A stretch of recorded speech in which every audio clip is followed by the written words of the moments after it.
16 तारीख की वाणी है। प्रातः मुरली ओम शांति। बाप दादा मधुबन।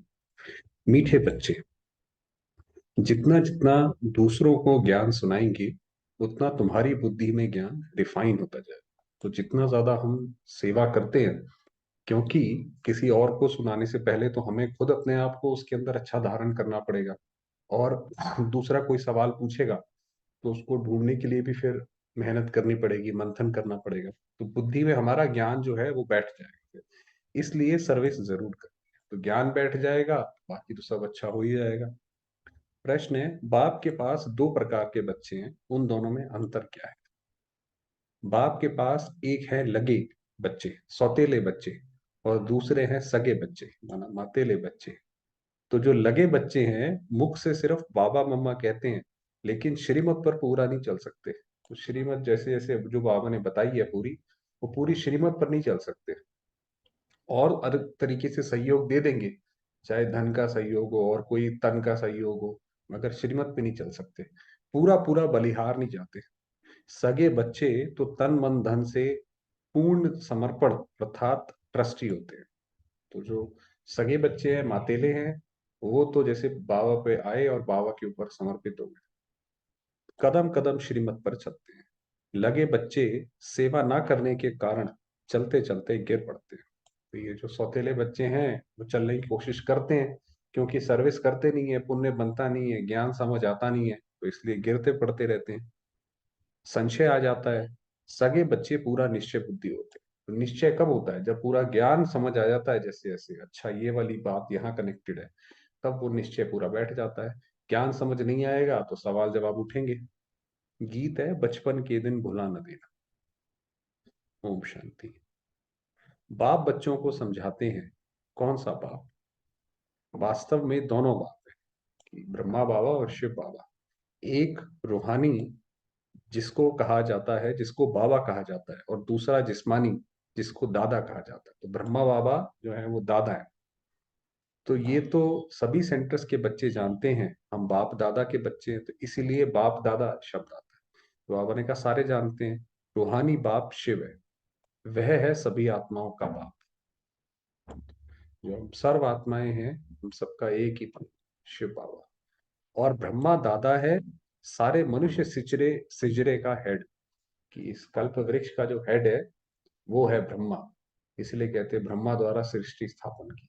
आप देखिए जितने भी अलग अलग धर्म है, ब्रह्मा कोई अलग अलग नामों से, कोई आदिदेव कहता है, कोई एडम कहता है, ब्रह्मा की ही बात एक्चुअली में रेफर करते हैं। उनके तुम आकर बच्चे बने हो, उनमें भी कोई तो पक्के सगे हैं, कोई फिर लगे भी हैं। मम्मा बाबा तो दोनों ही कहते हैं, परंतु लगे बलि चढ़ नहीं सकते। तो वो जो लगे होंगे, क्योंकि वो सौतेले हैं, सारी बात मानते भी नहीं है, और उन्हें निश्चय भी पूरा नहीं है, तो बलि कैसे चढ़ेंगे? बलि चढ़ने के लिए तो पूरा मन से समर्पण होना जरूरी है। बलि ना चढ़ने वालों को इतनी ताकत मिल नहीं सकती। अब ये दूसरी एक प्रॉब्लम है। आप देखिए जो हनुमान या किसी को भी दिखाते हैं, महावीर को, तो वो ये दिखाते हैं कि वो भगवान के प्रति उसका समर्पण में कोई कमी नहीं थी। तभी तो हनुमान में इतनी ताकत थी, उसको बोला भाई अपना सीना चीर के दिखाओ, तो दिल में राम निकले। तो जो जितना समर्पित है, उतनी ही उसके अंदर ताकत आती है। अर्थात अपने बाप को तन मन धन का ट्रस्टी नहीं बना सकते। श्रेष्ठ बनने के लिए उनकी श्रीमत पर नहीं चल सकते। सगे बच्चों को सूक्ष्म मदद मिलती है। तो जो बाबा के सगे बच्चे हैं, उनको कैसे ना करके जो है मदद मिलती रहती है। कोई भी काम होगा तो उनका बड़ा आराम से बच जाएगा। लोग लोग तो ऊपर से देखते रहते हैं, या तो जलते रहते हैं कि भाई इनके सारे काम बन जाते हैं, हमारा कुछ नहीं बनता। तो उसका राज जो है वो ये है, क्योंकि जब शिव बाबा को ट्रस्टी बना दी, हम जब ट्रस्टी हो गए, सब कुछ हमारा शिव बाबा का हुआ, फिर तो सारा काम उसका हुआ, तो वो करेगा ही अपने आप सारा काम। तो बाबा ने कहा इसलिए उनको मदद मिलती है, परंतु वह भी बहुत थोड़े हैं। भल सगे भी हैं, परंतु उनको भी अभी पक्के नहीं कहेंगे, जब तक रिजल्ट नहीं निकली है। क्योंकि अभी अंत में रिजल्ट निकलेगी कि किसने कैसा पुरुषार्थ करा, तब कह सकते हैं ना कि भाई ये सगा बच्चा है। आज तो अभी अच्छा है, कल हो सकता है दोबारा पलट जाए। भल यहाँ रहते भी हैं, बहुत अच्छे हैं, सर्विस भी करते हैं, फिर गिर भी पड़ते हैं। ये है सारी बुद्धि योग की बात। बाबा को भूलना नहीं है। बाबा इस भारत को बच्चों की मदद से स्वर्ग बनाते हैं। गाया हुआ भी है शिव शक्ति सेना, हर एक को अपने से बात करनी है, बरोबर हम शिव बाबा के एडॉप्टेड चिल्ड्रन हैं। तो ये अपने मन में हम बात करें कि हम कौन है, हमें शिव बाबा ने ब्रह्मा द्वारा अडॉप्ट किया।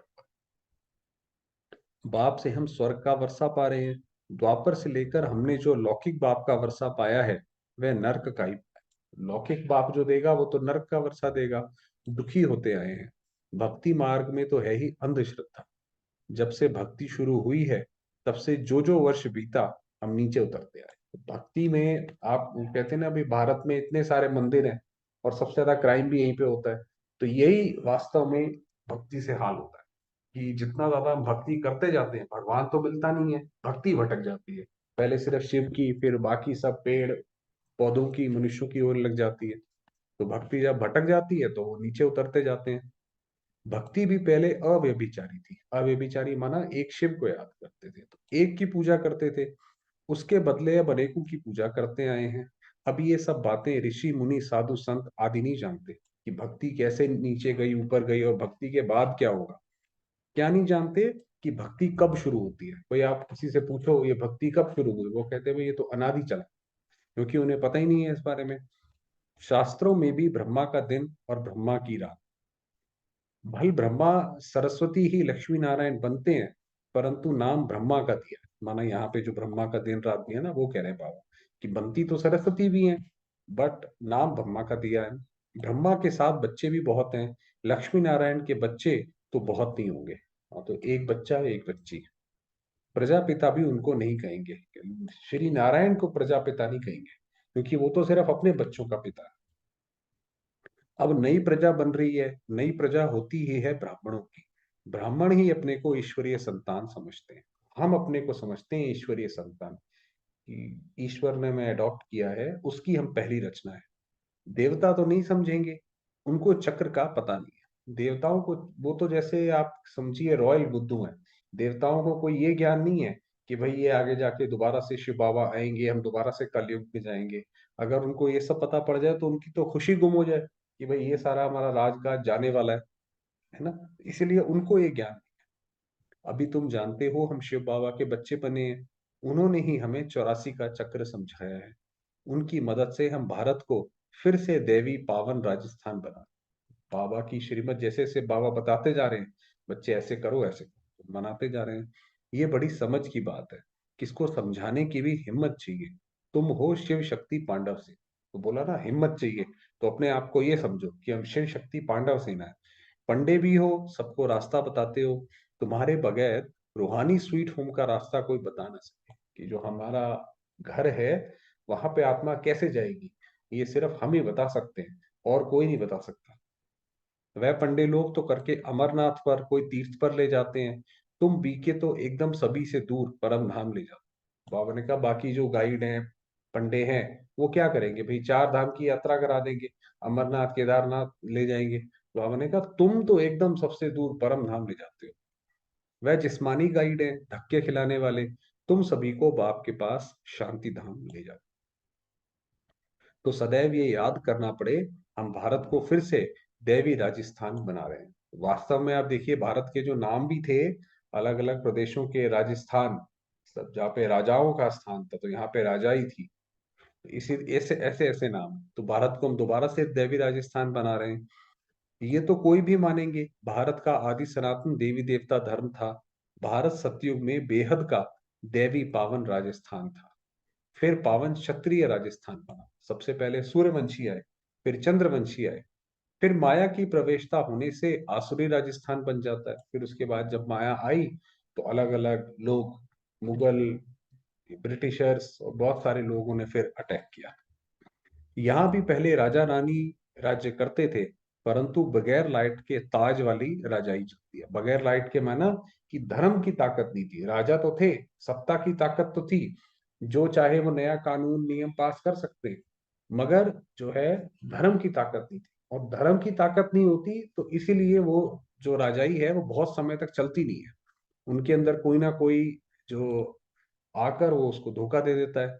दैवी राजस्थान के बाद हुआ आसुरी पतित राजस्थान। अभी तो पतित प्रजा का स्थान। अभी तो राजाई खत्म हो गई, पंचायती राजस्थान, अभी तो पंचायती राज है ना। वास्तव में इनको राजस्थान कह नहीं सकते, परंतु नाम लगा दिया है, राजाई तो है नहीं, ये भी ड्रामा बना हुआ है। तो राजस्थान को नहीं बोल सकते क्योंकि राजा ही नहीं है। ये लक्ष्मी नारायण के चित्र तुमको बहुत काम आएंगे, इन पर समझाना है। भारत ऐसा डबल सिद्धांत, उनकी फोटो हमारे पास हो तो हम किसी को बता सकते हैं कि भाई भारत में ये श्री लक्ष्मी श्री नारायण का राज्य था, इन लक्ष्मी नारायण का राज्य था। छोटेपन में राधे कृष्ण थे, फिर त्रेता में राम राज्य हुआ, फिर द्वापर में माया आ गई। ये तो बिल्कुल सहज है ना। भारत की हिस्ट्री ज्योग्राफी नट शेल में समझाते हैं, नट शेल माना छोटे रूप में, समराइज्ड रूप में। द्वापर में ही फिर पावन राजा रानी लक्ष्मी नारायण के मंदिर बने। तो जब आत्माएं दुखी हुई तो सबसे पहले उन्होंने फिर लक्ष्मी नारायण और शिव बाबा के मंदिर बनाए। देवताएं स्वयं तो वाम मार्ग में चले गए, तो मतलब खुद तो उसमें चले गए विकार में, पतित होने लग पड़े। फिर जो पावन देवताएं होकर गए हैं उनका मंदिर बनाकर पूजा शुरू की। पतित ही पावन को माथा टेकते हैं, तो पतित होती है जो आत्मा, उसके सामने जब कोई पावन आत्मा आती है तो अपने आप ही उसका जो है जैसे उसके प्रति माथा झुक जाता है। जब तक ब्रिटिश गवर्नमेंट का राज्य था तो राजा रानी थे, जमींदार भी राजा रानी का लकब ले लेते थे। ये अंग्रेज करा करते थे कि भाई आप अगर टैक्स ज्यादा दोगे तो आप जमींदार की बजाय राजा कहलाओगे। तो ये सब टैक्टिक्स जो थी वो अंग्रेजों की थी, इससे उनका दरबार में मान होता था। अभी तो कोई राजा रानी नहीं है, पीछे जब आपस में लड़े हैं तब मुसलमान आदि आए। अभी तुम बच्चे जानते हो फिर से कलयुग का अंत आ गया है। ये कलयुग का अंत बार बार आता है, विनाश सामने खड़ा है। बाप फिर से राजयोग सिखला रहे हैं, कैसे स्थापना होती है सो तो तुम जानते हो। फिर ये हिस्ट्री ज्योग्राफी मिट जाती है।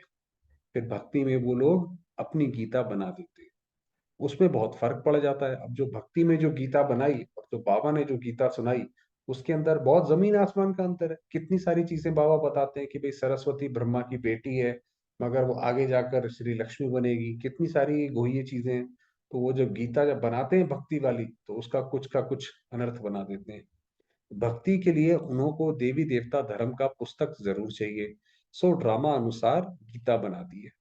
ऐसे नहीं भक्ति मार्ग की उस गीता से कोई राजाई स्थापन करेंगे, वहां नर से नारायण बनेंगे, बिल्कुल नहीं। तो भक्ति मार्ग की जो गीता है वो किसी काम नहीं आती। अब बाप समझाते हैं तुमको गुप्त सेना, ऊपर से बाबा ने ये इसी के ऊपर ही पॉइंट चला के रखे कि तुम्हें समझाना है। फिर बताया समझाना क्या है कि भारत देवी राज्य था, और बाबा ने कहा शक्ति चाहिए, अपने अंदर शक्ति भरो, तो ये रखो कि हम गुप्त सेना है। बाबा भी गुप्त है, तुमको भी गुप्त योग बल से राजाई प्राप्त करा। बाहुबल से हद की राजाई मिलती है। तो बाहुबल से जो है विश्व पर कोई राज्य नहीं कर सकता, ये जैसे कि एक नियम है। अब आप देखिए हिटलर था, उसने कितना बड़ा राज्य जीता, या सिकंदर था, जो भी था, मगर कोई भी विश्व पर राज्य नहीं कर पाया, वो सिर्फ योग बल से मिलती है। तो योग बल से बेहद की राजाई मिलती है। तो हम जो कर रहे हैं, तुम बच्चों के दिल अंदर ये निश्चय है कि हम अभी भारत को वही देवी राजस्थान बना रहे हैं। जो मेहनत करता है उसकी मेहनत छिपी नहीं रह सकती, विनाश तो होना ही है। गीता में भी ये बात है, पूछते हैं इस समय की मेहनत अनुसार हमको भविष्य में क्या पद मिलेगा। तो यहाँ भी कोई शरीर छोड़ता है तो संकल्प चलेगा कि ये किस पद को प्राप्त करेगा। भाई कोई भी शरीर छोड़ता है हमारा भाई बहन, ब्राह्मण आत्मा, तो लोगों को लगता है कि हाँ भाई अब इसने शरीर छोड़ा, अभी इसका पुरुषार्थ पूरा हुआ, तो ये किस पद को प्राप्त करेगा। सो तो बाप ही जाने। और इन वो सो तो बाप ही जाने कि इसने किस प्रकार से तन मन धन की सेवा की है। जित जैसी सेवा की होगी वो चीज व्यर्थ नहीं जाएगी, उसके हिसाब से फिर पद जरूर मिलेगा। ये बच्चे नहीं जान सकते, बाप दादा जाने। बताया भी जा सकता है, इस प्रकार की सेवा तुमने की है। वो बाबा कह रहे बाबा बता सकते हैं, ज्ञान उठाया या नहीं, परंतु मदद तो बहुत की है। क्योंकि बाबा के कई सारे बच्चे होते थे, वो ये कहते थे कि बाबा हम पवित्रता के ऊपर नहीं चल सकते हैं, आपकी धारणाओं के ऊपर नहीं चल सकते हैं, मगर उसके अलावा जो कोई सेवा है तो आप हमें बताओ, हम वो करेंगे। तो बाबा ने कहा वही ज्ञान नहीं उठाया, परंतु मदद तो बहुत की है। जैसे मनुष्य दान करते हैं तो समझते हैं संस्था बहुत अच्छी है, अच्छा कार्य कर रही है, परंतु मेरे में पावन रहने की ताकत नहीं है। वही बताया कि बाबा हम ऐसे सहयोग नहीं दे सकते हम पावन नहीं रह सकते, मगर आप जो है बाकी जो हमसे सहयोग हमसे बन पड़ेगा वो हम देंगे। मैं यज्ञ को मदद करता हूँ तो उसका भी रिटर्न उनको मिल जाता है। जैसे मनुष्य कॉलेज बनाते हैं, हॉस्पिटल बनाते हैं औरों के लिए, ऐसे नहीं कहेंगे कि मैं बीमार पड़ूं तो हॉस्पिटल में जाऊं। जो कुछ बनाते हैं दूसरों के लिए, तो उसका फल भी मिलता है। उसको दान कहा जाता है। जो भी हमने अपनी तरफ से करा, वो जैसे कि हमारे दान हमारा इकट्ठा हो गया, तो जब हमारा अगला जन्म होगा तो वो फिर सामने आएगा। यहाँ फिर क्या होता है, आशीर्वाद देते हैं, तुम्हारा लोक परलोक सुहेला हो। माना तुम्हारे तीनों लोक, जहां पे भी तुम रहो, तीनों लोकों में से वहां पे सुखी रहो, सुखी हो। लोक और परलोक, सो तो इस संगम युग की बात है। ये है मृत्यु लोक का जन्म और अमर लोक का जन्म, दोनों सफल। तो बाबा ने कहा, जैसे बाबा ने ये वरदान दिया कि ये वाला जन्म और अमर लोक में जो सतयुग में जो जन्म होंगे वो सारे सफल होंगे, बरोबर तुम्हारा अभी ये जन्म सफल हो रहा है। सफल हो रहा है माना कुछ काम आ रहा है, कोई ऐसे कोई काम आ रहा है जिससे सबका भला हो। फिर कोई तन से, कोई मन से, कोई धन से सेवा करते हैं। बहुत है जो ज्ञान नहीं उठा सकते हैं, कहते हैं बाबा हमारे में हिम्मत नहीं है। बाकी मदद कर सकते हैं, वही बात कही कि और किसी तरीके से आप मदद करवा लो, तो बाप बताएंगे तुम इतना धनवान बन सकते हो। कोई भी बात हो तो पूछ सकते हो। फॉलो फादर करना है तो पूछना भी उनसे है। इस हालत में हम क्या करें? तो माना जब भी कभी ऐसी कोई चीज आए, कोई बड़ा डिसीजन कुछ लेना हो, तो हमेशा बाबा को योग लगाकर, जैसे बाबा से सलाह मशवरा करने के बाद जो है कोई ऐसा डिसीजन है कि इस हालत में क्या करना है, तो श्रीमत देने वाला बाप बैठा है, तो बाबा कुछ ना कुछ टच कराएगा कि बच्चे ऐसे करो, यहाँ पे सही नहीं है, यहाँ पे ऐसा है वैसा है, जो भी आएगी वो टचिंग होगी। चलिए वरदान, बाकी रात को कवर करेंगे।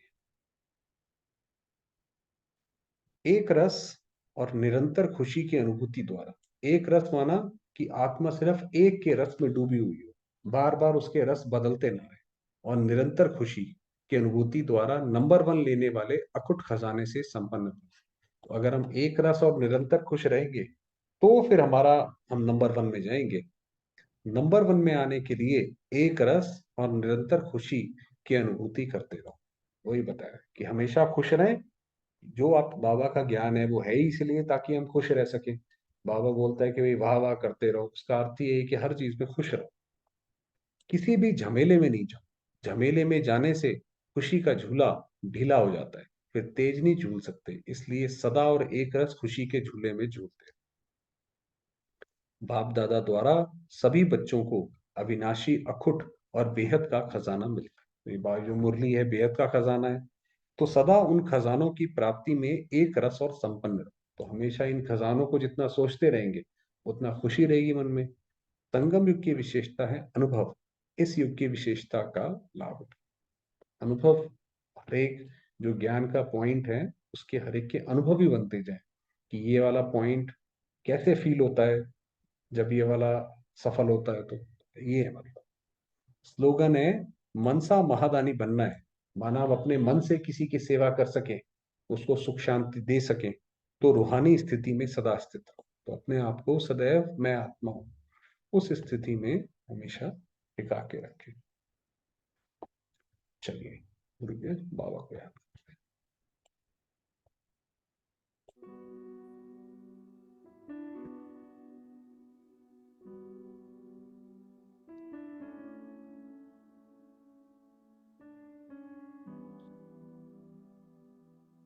मैं आत्मा ज्योतिर्बिंदु,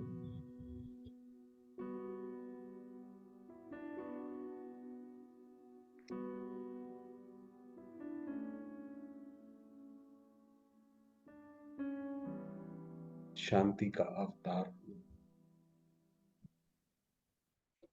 संतुष्ट मणि,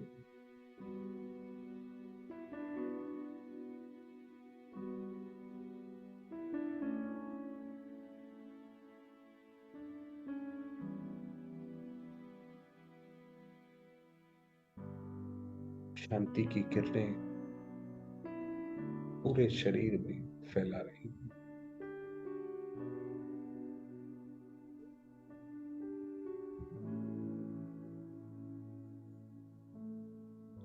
शिव बाबा।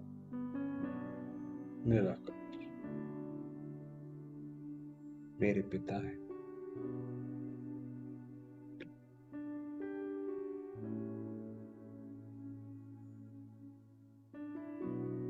उनका अपार स्नेह मुझ आत्मा पर बरसता।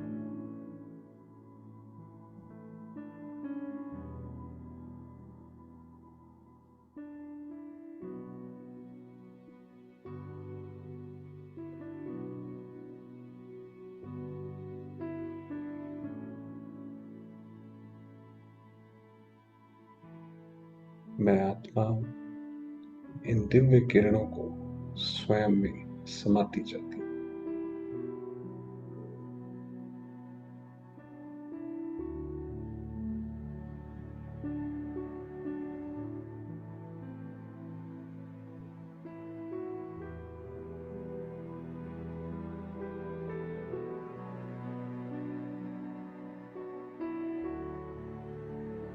प्यारे बाबा की अनेकानेक किरणें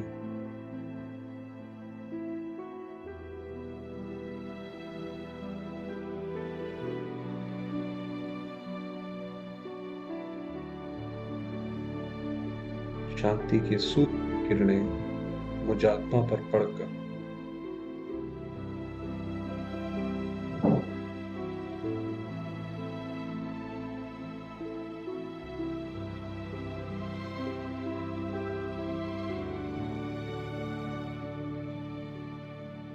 सर्वात्माएं ज्योतिर्मय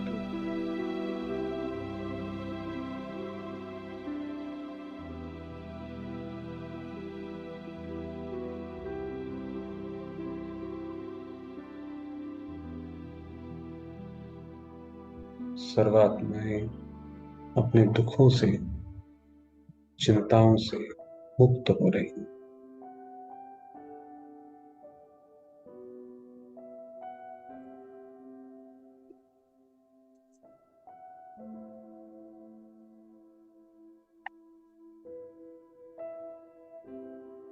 एक बाबा की ओर आकर्षित हो रही।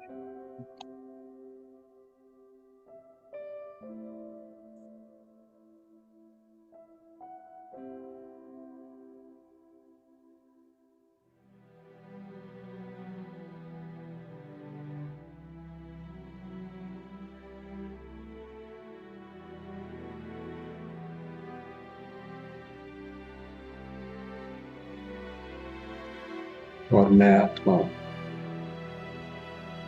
प्यारे बाबा के साथ कंबाइंड।